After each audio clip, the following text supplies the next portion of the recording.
Assalamualaikum warahmatullahi wabarakatuh. Perkenalkan, nama saya Ayuning Tia. Saya mahasiswi PGMI semester 2 Kampus STII Miftahul Huda Subang. Dibuatnya video kali ini yaitu salah satunya untuk memenuhi nilai mata kuliah Fikih 1 atau Fikih Ibadah dengan dosen pengampu Bapak Muhammad Zaki Akbar Hasan, MPD. Oke, baik. Di video kali ini saya akan menjelaskan bagaimana cara dalam pengurusan jenazah. Nah, dalam pengurusan jenazah itu ada 4 faktor atau 4 hal yang harus kita perhatikan sebagai umat muslim. Yang pertama itu ada pemandian jenazah, yang kedua itu ada pengkafanan jenazah, yang ketiga itu ada penyolatan atau tata cara sholat jenazah, dan yang terakhir itu ada tata cara menguburkan jenazah. Oke, langsung saja kita masuk ke materi yang pertama, bagaimana cara memandikan jenazah. Nah, syarat jenazah dimandikan itu antara lain ada 3 faktor. Yang pertama, jenazah harus orang yang beragama Islam. Di luar itu tidak boleh ya guys. Atau mungkin bukan tidak boleh, tapi ada tata cara lain dalam agama yang lain juga. Yang kedua itu didapati tubuhnya. Jadi si jenazah itu harus ada tubuhnya untuk kita mandikan atau untuk dimandikan. Jika jenazah itu tidak ada tubuhnya, untuk apa dimandikan? Nah, ini berlaku untuk yang dalam kecelakaan perjalanan. Misalkan orang tersebut mengalami kecelakaan di perjalanan, atau ada sebagian tubuhnya yang hilang atau rusak atau apapun itu sebagian tubuhnya lagi masih bisa dimandikan. Namun jika kecelakaan tersebut menghabiskan seluruh tubuhnya atau tubuhnya tidak utuh sama sekali dan tidak ada yang bisa dimandikan, ya udah tidak usah dimandikan. Yang ketiga yaitu bukan karena mati syahid. Jadi jenazahnya itu orang yang sebelumnya tidak dalam perjalanan perang dan mati dalam keadaan mati syahid, itu tidak perlu dimandikan. Nah, setelah itu ada tata cara bagaimana kita memandikan jenazah. Yang pertama, jenazah itu dibaringkan di sebuah tempat tidur, bukan di tempat tidur seperti balai atau amben. Nah, itu jenazah dibaringkan, kemudian menutupi atau gunakan kain untuk menutupi seluruh tubuh mayat tersebut. Nah, yang ketiga, pihak yang memandikan memakai sarung tangan. Air yang digunakan untuk memandikan mayit adalah air yang suci dan disunahkan untuk mencampurkannya dengan sidr atau bidara atau larutan kapur barus. Nah, ada juga nih menyiramkan air ke seluruh badan secara merata dari kepala sampai kaki. Setelah itu, bersihkan giginya, lubang hidung, lubang telinga, celah ketiak, celah jari, jari tangan dan jari kaki serta rambutnya. Nah, setelah itu bersih, terus ada juga membersihkan kotoran dan najis yang melekat pada anggota tubuh.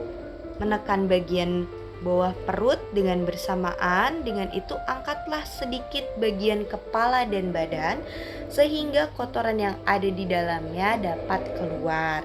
Nah, setelah itu selesai, kemudian mewudukan jenazah sebagaimana wudu akan sholat setelah semuanya bersih. Yang terakhir, disirami dengan larutan kapur barus dan harum-haruman.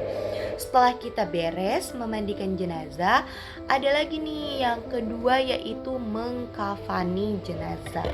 Istilah lain dari mengkafani jenazah yaitu membungkus jenazah dengan sesuatu yang dapat menutupi tubuhnya, walaupun hanya dengan sehelai kain dari ujung rambut sampai ujung kaki. Adapun ketentuan batas sempurna bagi mayat laki-laki yaitu 3 lapis kain kafan. Sementara untuk jenazah perempuan adalah 5 lapis, terdiri dari 2 lapis kain kafan ditambah kerudung, baju kurung, dan kain. Nah, ada juga beberapa hal yang perlu diperhatikan dalam mengkafani jenazah. Yang pertama itu kain kafan harus diperoleh dengan cara yang halal. Nah, yang kedua itu kain kafan hendaknya bersih, berwarna putih dan sederhana, tidak terlalu mahal dan tidak terlalu murah. Nah, proses yang ketiga yaitu menyolatkan jenazah. Untuk menyolatkan jenazah juga ada tata caranya ya guys. Urutan pihak yang paling utama untuk menyolatkan jenazah adalah orang yang diwasiatkan oleh jenazah dengan syarat tidak fasik atau tidak ahli bid'ah, ulama atau pemimpin terkemuka di tempat tinggal jenazah. Nah, terus juga ada orang tua jenazah dan seterusnya ke atas, anak-anak jenazah dan seterusnya ke bawah, keluarga terdekat dan kaum muslim seluruhnya. Syarat sholat jenazah ada 3 bagian. Yang pertama, syarat sholat jenazah seperti pelaksanaan sholat biasanya, yakni suci dari hadas besar dan hadas kecil, suci badan dan tempat dari najis, menutupi aurat dan menghadap kiblat. Yang kedua, jika jenazah laki-laki, posisi imam sejajar dengan kepalanya.